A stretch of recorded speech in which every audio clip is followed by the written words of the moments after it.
Hello EDIM 516. This little mini update comes to you from Chicago O'Hare Airport, where I'm about to get on a plane where it just snowed here, and interestingly enough, Doug, otherwise known as Robert, emailed me about this week's assignment, just kind of wanting some clarification on how this week's assignment ties in with our final project. So let me try to do that for not just Doug, but for others that may be wondering those same things.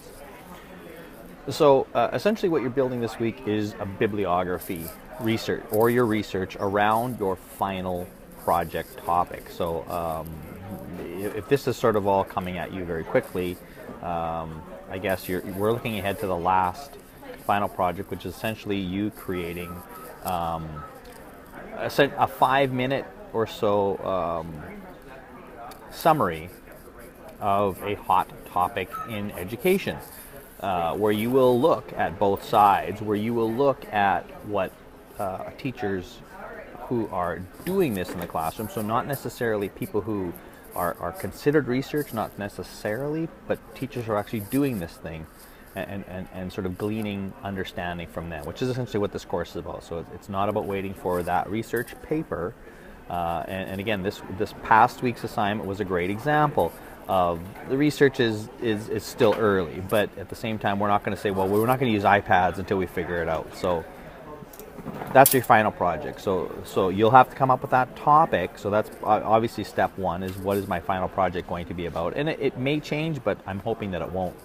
But it could. Whoops, I'm flipping my camera around here for whatever reason. No, sorry. Focus, Dean. So this week, you will be creating this, what I'm calling a living, breathing, dynamic bibliography using one of these curation tools.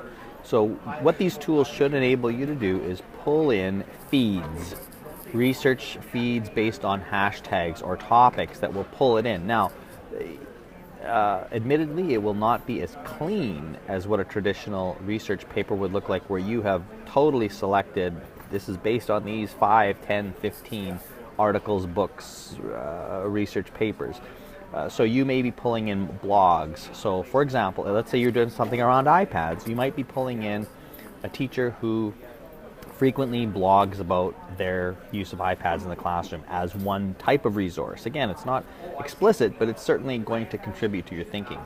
And so that's always updating as they're updating that. It might be from a magazine, or an online magazine that has a section about that. So that's what you're going to create.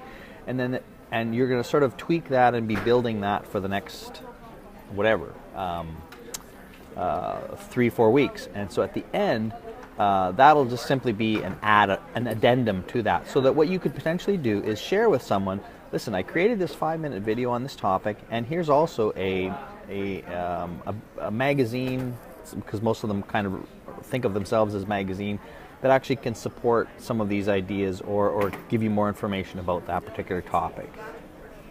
So I'm hoping that clarifies the relationship between this week's project and your final assignment. If it's still unclear, keep asking me questions and do this in a way that others can learn from it. So with that, hopefully that makes more sense.